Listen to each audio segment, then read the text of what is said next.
I believe it started when I was around 6 years old. My parents often had friends over in the house. I didn't know they were polyamorous OFC. One day I was outside playing, got hurt, and when I ran inside caught my parents making out with some random guy. They told me they have other adults that they love and it's a completely normal thing. Me being a child just accepted that. They gave up being secretive and their partners would constantly be around, even joining on outings. I remember that on my 10th birthday they invited 3 of their partners, one of who I'd never seen before. And for the rest of the day my parents just withdrew from my party and hung out with them. I never saw them doing anything explicit again, but they would kiss their partners, hug them, make flirty comments. Something that would be normal between parents, but with many more people. Sometimes I came home from school and my parents were gone and there was some random adult in our house. Some of them seemed surprised that my parents even had a child. I always hated it, but since my parents had told me this was normal, I assumed many adults probably did similar things and that it's just an adult thing all kids hate.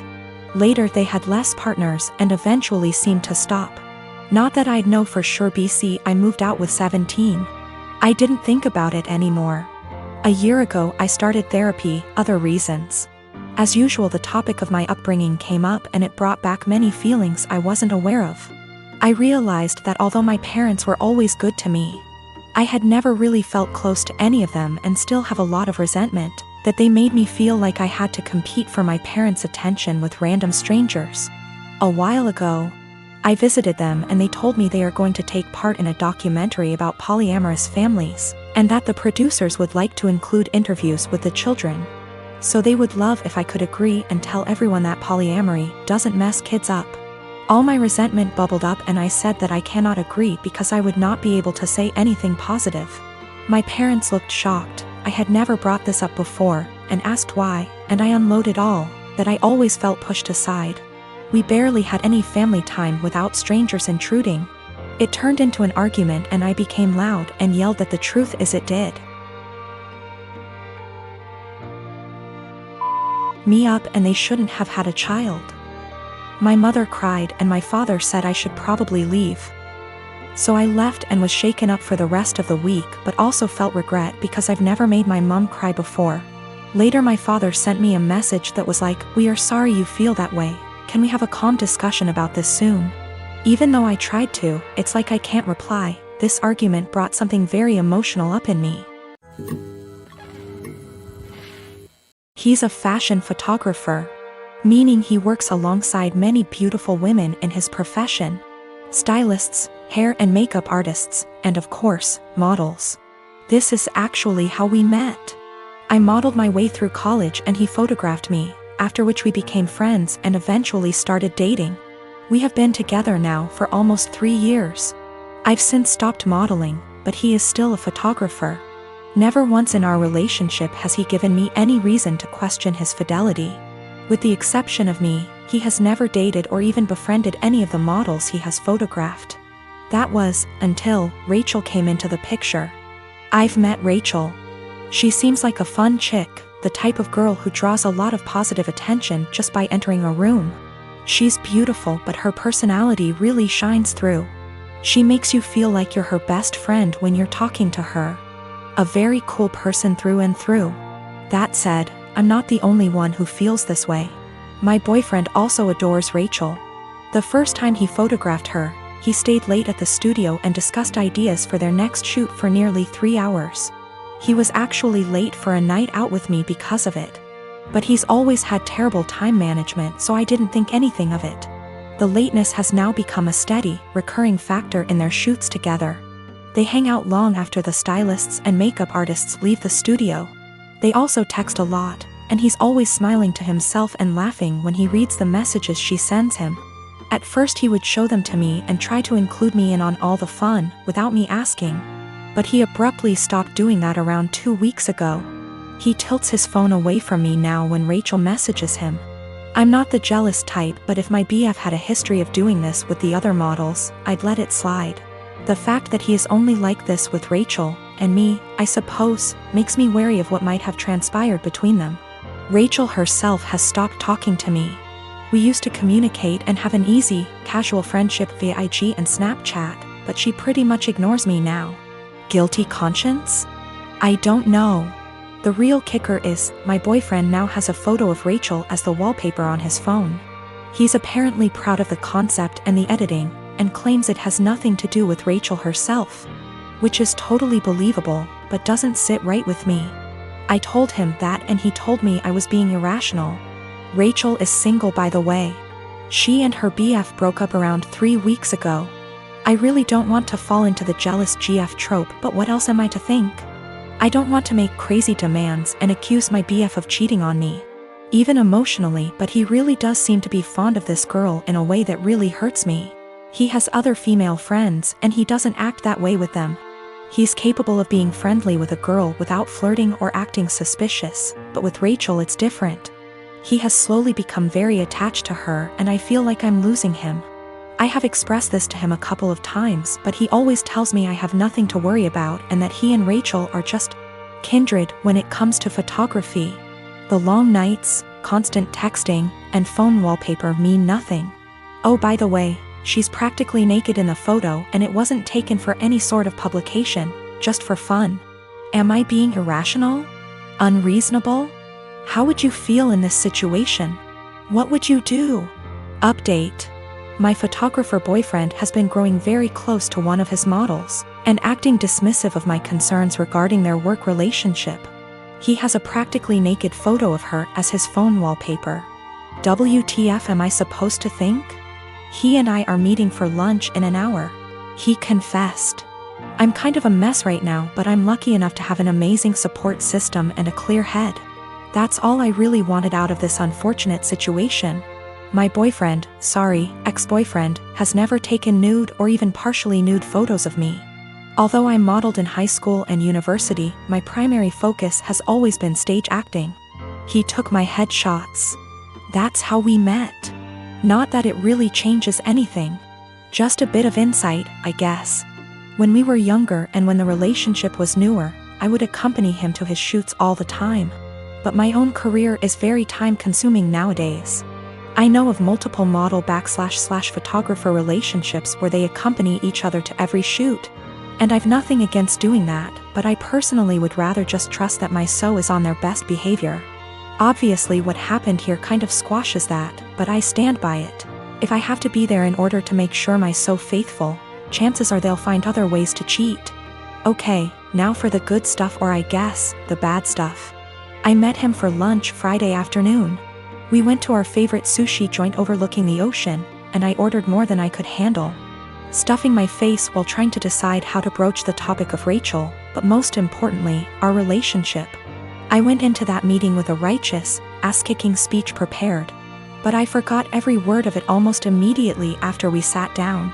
I guess he could tell there was something on my mind, because he asked me if I was all right, if he had done anything to upset me. Snorts. Yes, Ian, you've upset me very much, actually. As soon as I gathered the confidence to look him in the eyes, I point-blank asked him, "What's going on between you and Rachel?" His mouth flew open as if he were completely and utterly taken aback by the implication, but I cut him off with, "Do not bullshit me." I tried my best not to let anger get the best of me, I really did. I wanted to stay cool, calm, and collected like so many women on this sub. You know the ones. Those intense stories of cheating husbands wherein the wife takes to relationships, garners a ton of support, and then updates us later with a well-constructed storybook post detailing the evidence she has collected against him and the meeting she had with her uncle or sibling, who just so happens to be a divorce lawyer. Yeah, I'm not a badass like that. I wish I were. But I'm honestly just an overly emotional doormat, and I knew going into this meeting that I was either going to cry or gouge his eyes out with my mind. Because I had somewhere to be later, I took a hard left and got super angry. He could see it in me, the anger bubbling over. The people in the restaurant were starting to stare at us, too. In order to save face, I threw money on the table, with tip, and told him to meet me in the parking lot. If I'd had a switchblade on me, I can't say for certain I wouldn't have channeled my inner jet and beat his to the pavement. Kidding. Totally kidding. We met inside my car. He climbed in after me, his head down as though he were ashamed or, I don't know, guilty? I asked him how, and he explained everything to me. No preamble whatsoever. The moment he met Rachel, he felt some type of way towards her. He couldn't tell whether it was just a silly crush or something more, but he knew she felt it, too. How cute. They kissed the first night they met. The night he nearly stood me up. They had crazy, emotional, forbidden intimate the night she and her boyfriend called it quits. And they've been ever since. He mentioned he has always used a condom with her, but I don't care. I'm getting tested. I should mention Rachel was the one who was broken up with in her previous relationship. I don't know why or how. I didn't ask and I don't care to know. Funnily enough, Ian said he doesn't want to be with Rachel, he wants to be with me. And he even provided text messages to show that he's the one who decided not to pursue anything with her on official grounds. But I told him I give zero about what he wants. And unless he can go // his eyes, he should get the out of my car and erase me from his mind before I erase him. I literally said that. In any case, I went home later that day and drank a lot. My friends and family, and most of Ian's friends and family, have rallied around me in support. I guess he told his mother we broke up and how it happened, because she called me this morning and said she's disgusted with her son and that if I need anything at all, she's always there for me. For real, I'm going to miss his family. They're good people. The best people. This is my first adult breakup, by the way. The type of breakup where you're required not only to break up with your so but with their family and friends, as well. These people you've spent so much time getting to know and growing to love, are suddenly not in your life anymore and it's, well, it's kind of daunting, really. Daunting and sad and infuriating all at the same time. So, that's the conclusion to this story. That's what happened. P.S. He admitted to cheating with Rachel and then I dumped his. So far, his mother, his teenaged stepbrother, and 2 male friends of his, have reached out to me saying how disgusted, ashamed and embarrassed they are on his behalf. On top of 3 mutual friends. It hasn't been 2 days yet. I am 25 years old, my brother is 22. He lives with me since he moved out of our parents' house, reasons are irrelevant. I came home to find him with his buddies in my home, getting wasted. I was pissed because he never asked if he could have people over. I'm an adult OP, I can do what I want. Apparently he and his friends were throwing a bullet-dodged party. He had been seeing this girl for a bit. She texted him letting him know that she was pregnant, but planning to abort the baby. She asked if he could financially help her pay for the operation. He blocked her. I was horrified. Apparently he and his brilliant friends decided that she had lied about taking birth control, because it's impossible for women to get pregnant if they're on the pill. I was completely disgusted not only by their ignorance towards birth control and safe sex, but by the fact that he would block a girl and leave her completely on her own to handle a problem that he was at least 50% responsible for. I told him, in these exact words, pack your shit and get the out. Obviously more than this has happened in the past. But this was my breaking point. I had tried so hard to bend over backwards for my baby brother. House him when he was homeless, help him get a job, give him rides, only for him to turn out like that? Nope. So anyways, he and his friends stood there like they didn't think I was serious. I said again, all of you get the out.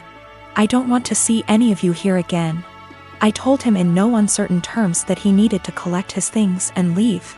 If he was old enough to make big boy decisions, he was old enough to find a place on his own. He straight up said no. So I lost my temper. I grabbed as much of his stuff as I could, crammed it into a suitcase, and put / through the suitcase outside. I shouted that if he didn't leave I would call the police. Fast forward tears and begging, he was finally out. That night I got several messages that I was heartless for making him homeless.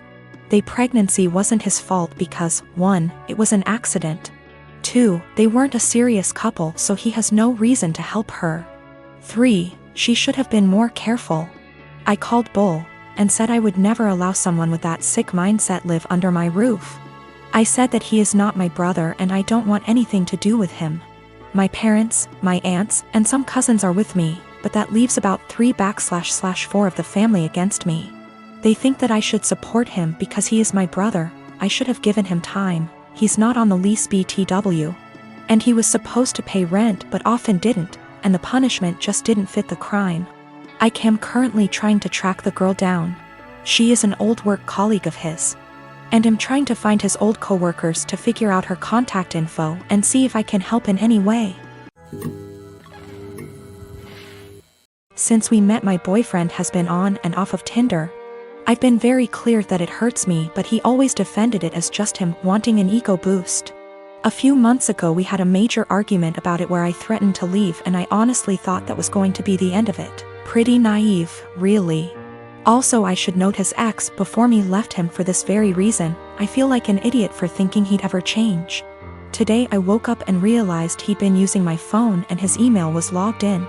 I noticed he'd gotten an email from an app called Hinge. Just to give you an idea of the kind of app this is, the description read: the app that was designed to be deleted.